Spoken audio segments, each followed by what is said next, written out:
नमस्कार दोस्तों, ये video editorial compilation for mains का पार्ट है। आप प्लेलिस्ट में जाके एडिटोरियल की वीडियोस पेपर वाइज और टॉपिक वाइज देख सकते हो। और अगर आप दिसंबर 2019 के बाद की वीडियोस को देखना चाहते हो तो वीडियो के नीचे मौजूद ज्वाइन बटन की सहायता से आप मेंबरशिप को ज्वाइन कर सकते हो। चलिए डिस्कशन स्टार्ट करते हैं। आप जीएस पेपर 2 के इस टॉपिक से आर्टिकल को रिलेट कर सकते हो। ये आर्टिकल लिखा गया है सी शरत चंद्रन के द्वारा।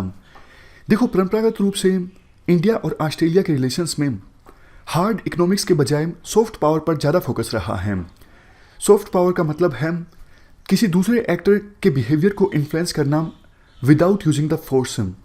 मतलब इस लाइन का ये है, ट्रेड रिलेशंस परंपरागत रूप से इंडिया और ऑस्ट्रेलिया के बीच इतने ज़्यादा मजबूत नहीं रहे हैं। ज़्यादा ट्रेड नहीं होता आया है इंडिया और ऑस्ट्रेलिया के बीच।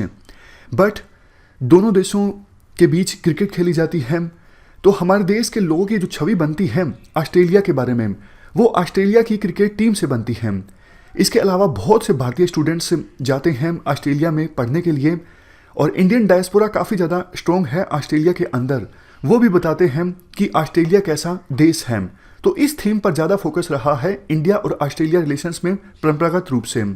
चैलेंज देखो अब दोनों देशों के सामने ये है, जो पीपल टू पीपल टाइज हैं इंडिया और ऑस्ट्रेलिया के बीच, इस पीपल टू पीपल टाइज को ट्रेड रिलेशनशिप में भी कन्वर्ट करना, मतलब ट्रेड इंक्रीज करना दोनों देशों के बीच।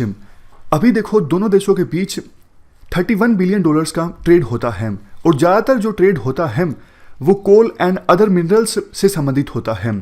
2011 से दोनों देश ये कोशिश कर रहे हैं फ्री ट्रेड एग्रीमेंट साइन किया जाए, लेकिन अभी तक फ्री ट्रेड एग्रीमेंट पर सहमति नहीं बन सकी है। इंडिया के अदानी ग्रुप को ऑस्ट्रेलिया के क्वींसलैंड में कोल माइनिंग प्रोजेक्ट पर काम स्टार्ट करना था, लेकिन देखो ऑस्ट्रेलिया की लोकल जनता ने विरोध करना स्टार्ट कर दिया और इस प्रोजेक्ट पर अभी तक काम नहीं स्टार्ट हो सका है। तो इसको लेके भी इंडियन इन्वेस्टर्स में काफ़ी निराशा है। बट देखो, यूँ नहीं कह सकते कि दोनों देशों ने काम नहीं किया है ट्रेड रिलेशंस को आगे ले जाने के लिए। ऑस्ट्रेलिया के एक डिप्लोमेट हैं जो पहले ऑस्ट्रेलियन हाई कमिश्नर थे इंडिया में, नाम है पीटर वर्गीस। इनके द्वारा एक रिपोर्ट तैयार की गई और उस रिपोर्ट को रिलीज किया गया ऑस्ट्रेलिया की सरकार के द्वारा। रिपोर्ट का नाम है इंडियन इकोनॉमिक स्ट्रेटजी 2035 रिपोर्ट। इस रिपोर्ट में कहा गया है, देखो इंडिया की मार्केट जितनी बड़ी अपॉर्चुनिटी है ऑस्ट्रेलिया के लिए आने वाले 20 सालों में, उतनी बड़ी अपॉर्चुनिटी कोई भी नहीं है। इस रिपोर्ट में यह भी कहा गया है कैसे इंडिया और ऑस्ट्रेलिया के बीच ट्रेड एंगेजमेंट को और ज़्यादा मजबूत बनाया जा सकता है। मीनवाइल देखो, इंडिया और ऑस्ट्रेलिया का जो ट्रेड है पहले रिसोर्सेज पर डिपेंड किया करता था, जैसे कोल इत्यादि। अब धीरे धीरे डिजिटल टेक्नोलॉजी पर भी फोकस बढ़ने लगा है, क्योंकि दोनों देशों में यंग जनरेशन जो है एंटरप्रेन्योर्स की, वो इमर्ज होने लगी है। इसलिए फोकस जो है रिसोर्सेज के बजाय ट्रेड में सर्विसेज पर भी होने लगा है। अभी देखो, ऑस्ट्रेलिया में जो small and medium size enterprises हैं, ऐसी 80% जो एंटरप्राइजेज हैं वो यंग प्रोफेशनल्स के द्वारा मैनेज की जाती हैं। तो आने वाले दिनों में इंडिया और ऑस्ट्रेलिया के ट्रेड रिलेशंस में टेक्नोलॉजी और यंग एंटरप्रेन्योरशिप, इन दोनों के कॉम्बिनेशन का अहम रोल होगा। और देखो, बात सिर्फ डेमोग्राफिक शिफ्ट की नहीं है, क्वालिटेटिव चेंज भी हो रहा है कि जो यूथ हैं वो चीज़ों को कैसे देखते हैं। पहले ऑस्ट्रेलिया के जो लोग थे उनका विरोध होता था, इंडिया से ज़्यादा लोग जाते थे या फिर दूसरे देशों से ज़्यादा लोग जाते थे ऑस्ट्रेलिया में, तो बहुत सारे जो लोकल लोग थे ऑस्ट्रेलिया के वो विरोध करते थे। वो इस चीज़ का भी विरोध करते थे, ऑस्ट्रेलिया की जो लोकल फर्म्स हैं अपने कुछ काम को इंडिया जैसे देशों में आउटसोर्स क्यों कर रही हैं।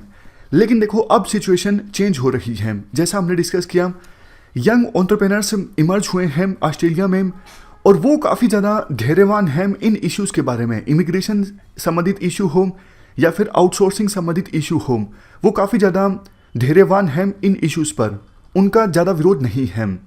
इसके बाद आर्टिकल में ये कहा जाता है, ऑस्ट्रेलिया देखो एक प्रकार से लेबोरेटरी है आइडियाज़ की, इनोवेशन की, टेक्नोलॉजी लेड ग्रोथ की।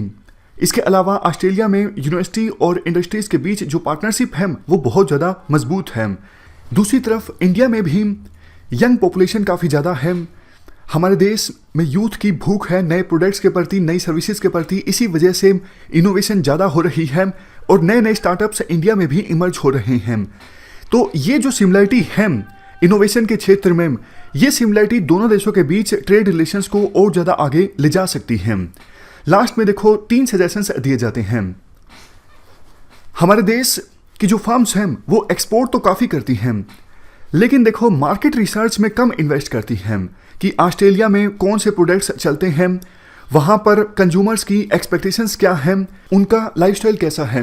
अगर देखो इन सब चीज़ों पे इंडिया की फर्म्स के द्वारा रिसर्च की जाती है तो ज़्यादा अच्छे से इंडिया की जो फर्म्स हैं वो ऑस्ट्रेलिया में पेनिट्रेट कर सकती हैं।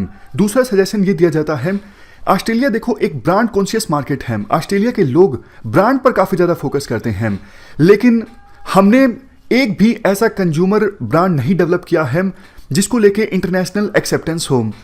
इंडिया के textile products, leather products, car या फिर 2 व्हीलर्स, किचन इक्विपमेंट्स, दूसरे प्रोडक्ट्स, अगर ये वर्ल्ड के बड़े शॉपिंग मॉल्स में विजिबल होते हैं, सुपरमार्केट्स में इनको डिस्प्ले किया जाता है दूसरे ब्रांड्स के साथ, तब जाके इन ब्रांड्स को ग्लोबल एक्सेप्टेंस मिलेगी और वर्ल्ड के विभिन्न इलाकों में जो लोग रहते हैं उनको लगेगा कि हाँ ये जो ब्रांड्स हैं इंडिया के ये भी बड़े ब्रांड्स हैं।